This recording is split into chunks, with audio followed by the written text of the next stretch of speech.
Como que tu ganhou como governador sendo jovem pra caralho? Cara, então, aí eu me lancei lá, candidato a prefeito, quando eu tive. Acho que tem que fazer essa etapa anterior aqui, né? Pelotas. Eu nunca fui pra Pelotas. Quantos habitantes tem Pelotas? Já ouviu falar, tem claro. 350 mil. O que você ouviu falar de Pelotas aí? Pode falar. Não Que você muito ouviu bem. falar. Só piadinha, na verdade. Pois é. E o ex-prefeito de Pelotas assumiu que é gay. Que então, é gay, aí fudeu. Exatamente. Mas assim, né? Sabe que essa história de Pelotas tem nada a ver com questão de orientação sexual da população lá, nem nada. Tem a ver porque era uma cidade muito rica no século XIX, para metade da população branca, né? Porque era a riqueza em função de grandes proprietários de terra, com o charque, que era a carne de sol feita no sul, com a característica feita do sul, e com metade da população branca, metade da população negra escrava. Mas foi muito rica a cidade por conta daquele período. E o que acontecia é que, imagina, o Rio Grande do Sul, né, fronteira de disputa entre portugueses e espanhóis e tal, não uma selva no sentido de floresta amazônica, mas um mundo selvático, assim, né? O Velho Oeste. Mais ou menos isso, né? O faroeste lá, e aí você tem uma certa rudeza, vamos dizer assim, né? Uma característica mais rude de povo. E aí uma cidade muito rica, os fazendeiros fazem o seu próprio banco. Tinha o Banco Pelotense, que originou o Banco do Estado do Rio Grande do Sul, foi a partir do Banco dos Fazendeiros de Pelotas e tudo mais.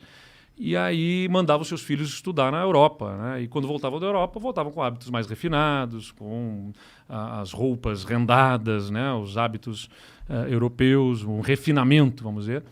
E aí, claro, naquele mundo de gente rude, acabava aquilo sendo característica de afeminados e tudo mais. Entendi. Daí que surgiu. Daí que vem um pouco da piada, né? E aí o que acontece, né? Pelotas é uma cidade que, pela mesma característica que eu falei para você aqui, com essa riqueza que tinha lá, mas depois não soube se reinventar no século XX, acabou empobrecendo toda aquela região, né? Você imagina, metade da população negra escrava, quando acaba esse regime, né, evidentemente por um avanço civilizatório importante, não se oferece alternativas para essa população, a própria economia local quebra o ciclo do charque, né, por conta de energia elétrica, frigoríficos, isso e aquilo tudo mais, começa a virar, e a região não soube se reinventar, então empobreceu muito. Quando eu fui concorrer a prefeito, um primo meu me dizia: o que você quer sendo prefeito de Pelotas? Não vai ter como dar certo isso, que a cidade está quebrada, não tem muita demanda, muita pobreza. Que se você pegar na década de 50, 60, 70, lá começam aí da zona rural para as grandes cidades. Na região sul, a grande cidade era Pelotas. Então ela começa a receber gente das cidades da volta, mas ela não tinha economia para sustentar esse pessoal. Então começa a surgir bolsões de pobreza, de miséria, né, na periferia. Então, boa parte da cidade sem pavimentação, sem infraestrutura de saneamento e sem dinheiro para conseguir fazer tudo isso. Então, muita limitação financeira. Um primo meu disse: você vai acabar com a sua carreira política, você vai ser prefeito, e acabou. Né? E eu disse: não, tudo bem, eu quero ser prefeito, quero... Por que tu queria? É difícil dizer, é um sonho que foi sendo acalentado ali desde pequeno, com a atuação na política, fui vereador, fui secretário e tal. Eu acredito muito no poder que a política tem de transformação. A gente estava falando aqui sobre os problemas da democracia, da política, mas eu acho muito que a solução para a política está em mais política e não em menos, entendeu? Acho que a gente precisa ter... Eu acho que está em mais política e menos políticos. Bom, pelo menos esse tipo de política a gente está acostumado a ver, né? Mas a política, na teoria, é uma coisa bonita. Pô, você se lançar numa vida a serviço do outro, entendeu? Tipo, vou cuidar dos outros, de fazer algo pelos outros.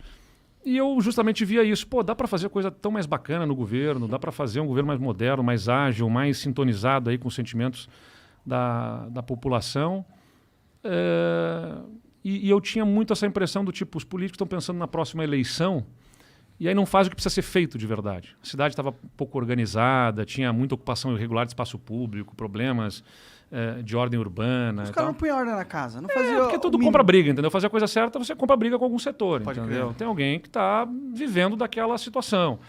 E eu dizia: cara, eu quero ser prefeito para fazer o que precisa ser feito, mesmo que eu não me eleja mais nada depois.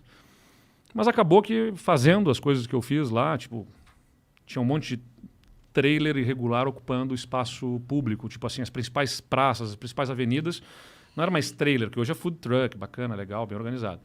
Mas o cara botou um trailer, tirou as rodas, fez um alicerce, fez um puxadinho e estava ocupando um estabelecimento comercial na praça ali, em condições precárias e tal.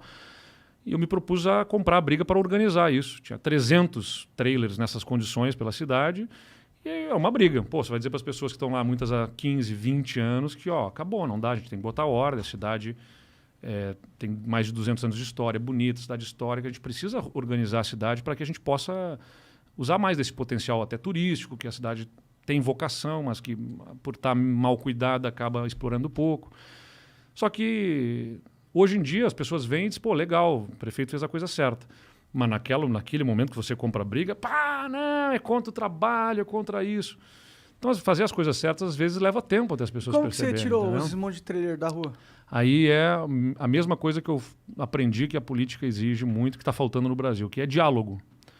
Cara, eu recebi todos eles na prefeitura e disse para eles, olha, vai ser traumático, é ruim, eu vou trabalhar para que seja o menos traumático possível para vocês, vamos dar prazo, vamos organizar, vamos permitir que possa ser feito de outro jeito, de forma organizada, vamos organizar para que seja um negócio que não fique ruim para vocês, mas que também não fique nessa bagunça que está hoje. Mas a gente vai ter que resolver isso, não tem como não resolver isso na cidade. Então recebi eles todos na prefeitura e dialoguei com eles. Aliás, foi a mesma metodologia que eu usei para poder resolver os problemas do Rio Grande do Sul. O Rio Grande do Sul estava totalmente quebrado, ele não estava pagando o salário. Mas qual foi a solução dos trailers, no final das contas? Não, no final das contas o que a gente fez, estabelecemos um prazo, negociamos lá com o Ministério Público, com os próprios donos de trailers, depois chegou mais perto do prazo, eles ainda tinham dificuldade, a gente deu mais um pouco de prazo e tal, só que eu disse para eles, nós vamos permitir que vocês atuem como food trucks com um trailer que vem, se instala, fica naquele horário, sai fora e tal, vamos fazer um edital para organizar que ponto que é de quem, os pontos que pode ter também, para não ficar também qualquer coisa em qualquer lugar. Vai ter que cumprir requisitos mínimos e tudo mais. Agora só tem uma coisa, só vai poder participar desse edital quem no dia X não estiver mais com o seu trailer lá instalado. Se no dia X aqui a gente vai fazer uma ação de fiscalização da prefeitura, vamos passar por toda a cidade, quem estiver com o seu trailer aqui instalado não vai poder participar depois na forma correta. Então o pessoal entendeu. Então você não excluiu os caras, você só regulamentou. E organizamos para ficar de um jeito melhor. Muita gente optou por não voltar como trailer e ir para dentro de um prédio, entendeu? E fazer um restaurantezinho diferente. E é bacana porque muitos que estavam contra, que se opuseram, depois me encontravam e diziam, pô, eu era contra, prefeito, mas eu entendi que foi melhor, crescemos de outro jeito legal. E tudo mais. E aí só para trazer isso, né, essa questão do diálogo, que eu acho que é um valor que tem que ser super importante, que é respeitar as pessoas, entendeu? Eu não posso achar que a minha visão simplesmente está certa, eu vou passar por cima, esses caras estão errados, eu vou passar por cima deles, vou fazer o que tem, que é certo e tal. Pô, os caras estão trabalhando, entendeu? E durante 20, 30 anos a prefeitura tolerou que fosse feito daquele jeito que era errado, entendeu? Então, vamos chamar, vamos conversar, vamos tentar achar saídas negociadas. Estou dizendo isso porque quando assumi o governo do estado, aí me lancei, terminei meu mandato de prefeito com 90% de aprovação. Legal. Ajudei a eleger minha sucessora, eu sou contra a reeleição. Então ajudei Você só ficou o mandato, então? Fiquei só o mandato. Eu não legal. concorri à reeleição. Interessante. Eu sou crítico da reeleição e já disse que... Até para presidente? Até para presidente. Eu já tinha dito que não ia concorrer a governador de novo, 2 vezes, né? Reeleição, e vou cumprir isso, independentemente de qualquer coisa. Eu não vou concorrer à reeleição, porque eu sou crítico da reeleição. E aí ajudei a eleger minha sucessora. A primeira mulher a ser prefeita lá em Pelotas foi a minha vice-prefeita, que foi eleita logo em seguida de mim. Ali. Da hora. E continuou legal? Também, ela foi reeleita agora. A Paula é ótima, Aliás, a primeira e única mulher a governar uma das grandes cidades até agora, no Rio Grande do Sul. Cara, que pena, mas que foda. Mas é bacana. E pessoa super do bem. E aí o que aconteceu? Ela foi eleita com a maior votação da história da cidade. Né?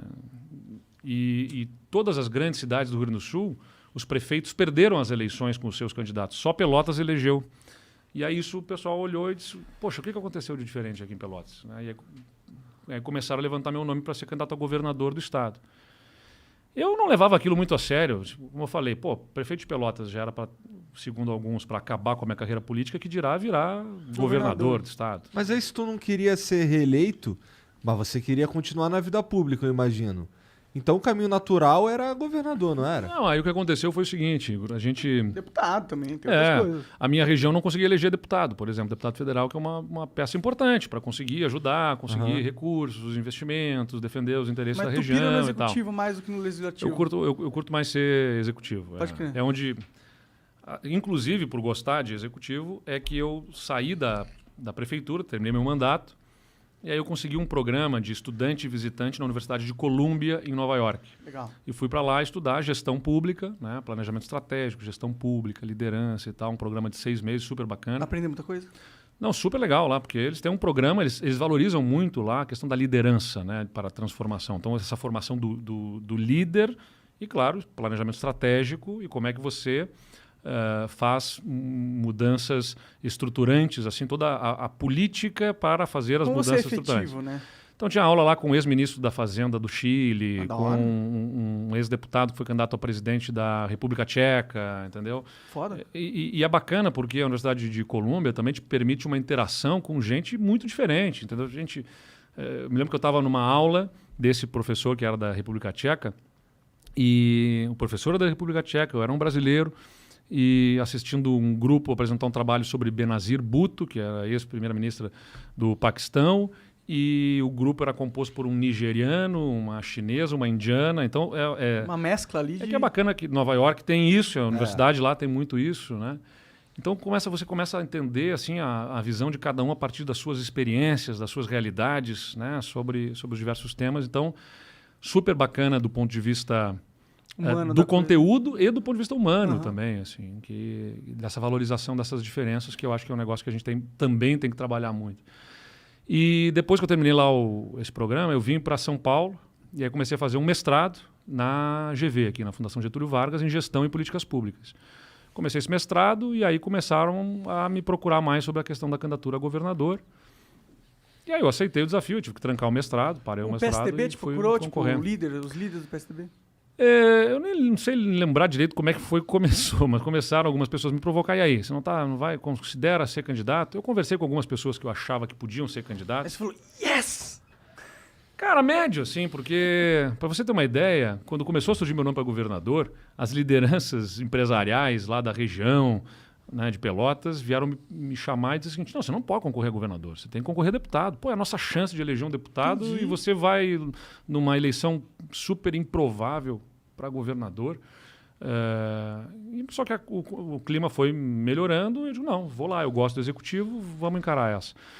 E deu bastante certo. Bom, você está eleito. Então, estamos aí, né? E eu gosto do executivo. Gosto de trabalhar com definição de políticas públicas. Sou, assim, o cara que preza muito política pública com base em evidência, entendeu? Acho que você não pode fazer política pública no improviso. Você tem que pegar dados, né, analisar esses dados e para poder fazer um programa que seja efetivo, eficiente, para atacar um problema. Até para você ter uma forma de saber se deu certo ou não, né? Se você baseia em porra nenhuma... Isso parece elementar, né? Mas não é assim que funciona no Brasil, né? Eu imagino. No Brasil é em cima da perna. Tem que fazer o programa tal, X lá, bota um dinheiro e faz. E aí depois não se avalia a política pública, que também é fundamental. Você faz, né? Você prototipa, assim, vamos ver aqui, tá dando certo, não tá dando certo. Descontinua, então não deu certo, não deu problema aqui, então para de botar dinheiro nisso e vamos bolar outro programa de outro jeito, até que se ache uma fórmula que se acerte. Mas no Brasil não, o orçamento é meio inercial, ou seja, tá lá o dinheiro, e via de regra, se você perguntar, mas por que faz isso desse jeito? No serviço público você vai ouvir muitas vezes a resposta porque sempre foi assim. Então, mas sempre foi assim, não é a resposta, você tem que ter uma razão, por que faz desse jeito e não de outro jeito, né? Então você tem que estar disposto sempre a questionar, a rever. Então eu gosto muito disso. E aí, só que também, de novo, né, alguns amigos me diziam, você vai concorrer a governador do Rio Grande do Sul, estado que nunca reelegeu nenhum governador. Sério? Nunca reelegeu. Gostei desse estado. E vai continuar sem reeleger. E aí eu brinquei, exatamente, só se depender de mim vai continuar sem reeleger, porque eu não sou candidato.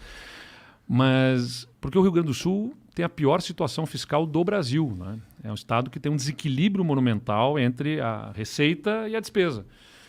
Então, e ele foi achando fórmulas de empurrar esse problema com a barriga, né? Foi se endividando, porque... Foi jogando tudo para tu.